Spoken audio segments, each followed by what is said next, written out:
tama po kayo, may ibang problema po Oo. talaga. Yan yung gusto kong sundan muna ngayon based on our earlier questioning. Kaya ko po itinatanong kanina yung Brick Hearts Technologies Inc. na dating service provider pero lumipat na lang sa ibang location. Kasi we dug deeper into Brick Hearts and we looked at its incorporators. Sa 7 incorporators, 4 ay mula sa Davao. Pero ang talagang interest ko dito ay si itong taong Gerald T. Cruz. Lumitaw na po ba siya sa investigasyon ng PAGCOR, si Gerald Cruz, Attorney Jessa? Hindi pa po, Hindi ma'am. pa. Alright. So, i-share ko yung aming natutunan so far kay Mr. Cruz at yung mga kasosyo niya. Tingnan niyo po itong ifa-flash ko ngayon saan-saan connected si Mr. Cruz. He is also connected to Pharmaly, biological. Kasama si ito na, oh my God kami. Kasama si Huang Tzuyen, na sangkot sa isang malaking money laundering case sa Taiwan at kasama si Alan Lim. Para sa hindi po nakakaalala, si Alan Lim ay si Lin Wei Song. Konektado sa usapin din na link din sa pag-aangkat ng shabu sa bansa. Have these connections been noted by PAGCOR between Mr. Cruz and Mr. Huang and Mr. Lim? At lumitaw na po ba yung connection, na-note nyo na po ba yung connection ni Mr. Cruz sa Pharmaly Biological?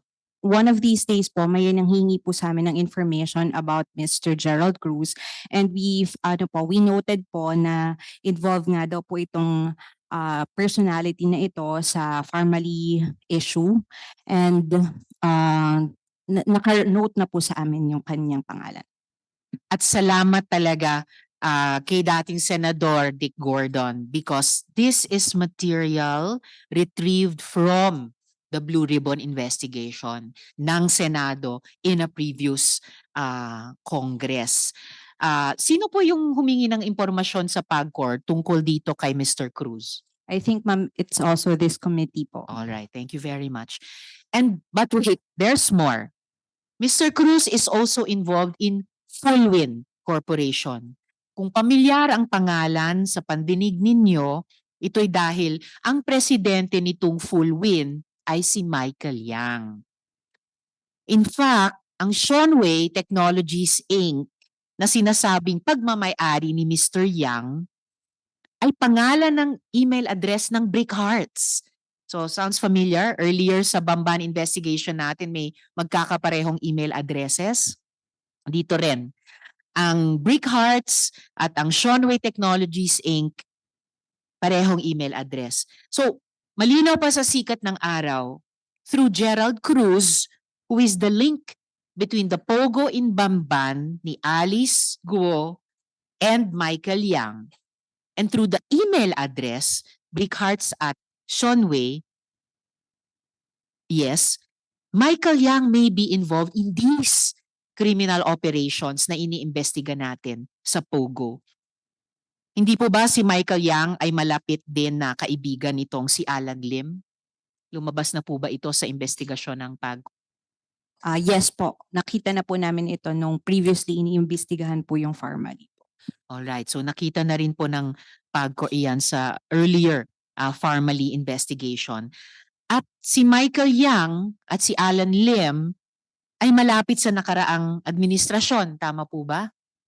Would PAGCOR have a comment on that? We don't have sufficient knowledge po about it. Alright, so PAGCOR doesn't have sufficient knowledge pero pinapakita ng komite itong photograph na ito. At tila siya din mismo, si Gerald Cruz, ay malapit sa nakaraang presidente.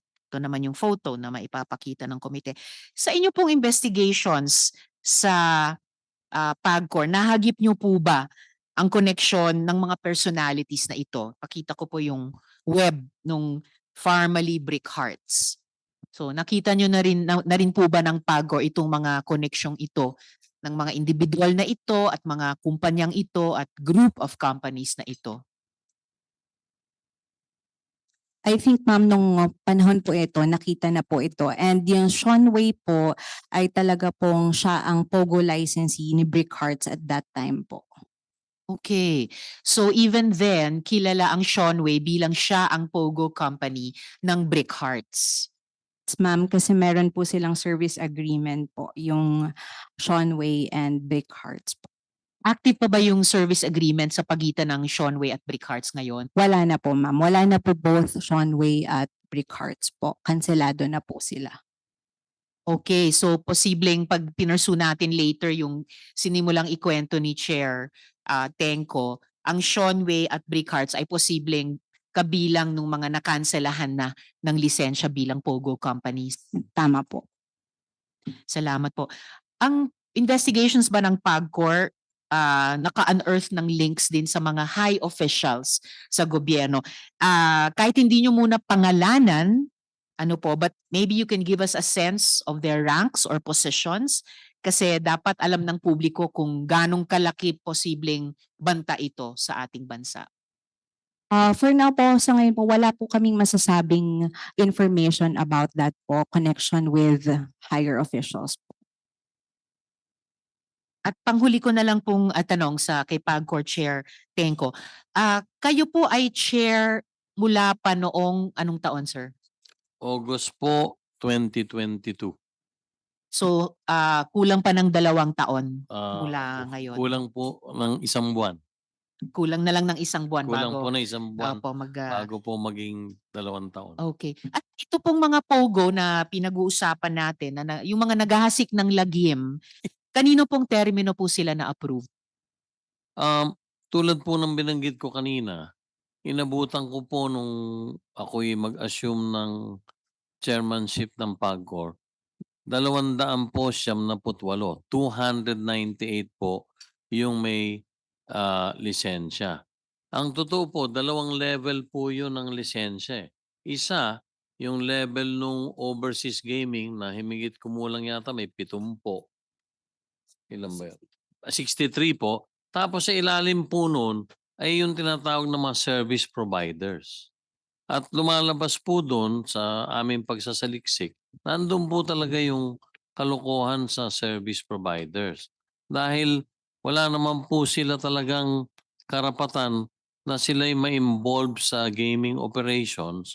Kaya po sila na-classify na service provider ay dahilan sa dapat lang silang umasiste sa backroom operations, sa IT needs ng mga kumpanya.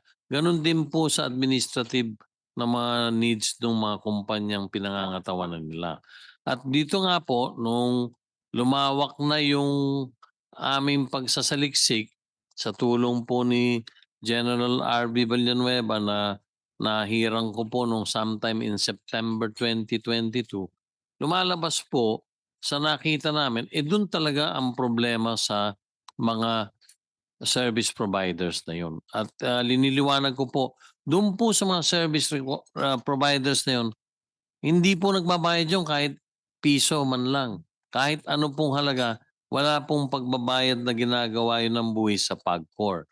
Ang meron lang pong dapat magbayad ay yung 63 noon na nabigyan ng lisensya. Kaya doon po sa halos mahigit 200 kumpanya na nag-ooperate under the guise of a service provider, wala po kahit pisong natanggap ang PAGCOR mula sa mga kumpanyang yon doon po sa nakarang administrasyon. At sino yung nag-approve nung nakarang administrasyong iyon dito sa 298? Well, it is my assumption tulad po ng nangyayari ngayon na it is the OGLD Department, Overseas Gaming and Licensing Department, at saka yung pong former chairman and the board. Because tulad po sa procedure na inabutan ko, kami din po ang either after the recommendation is sent to the board by the department concerned, ang board po ay siyang nag-a-approve nung mga lisensyong yon.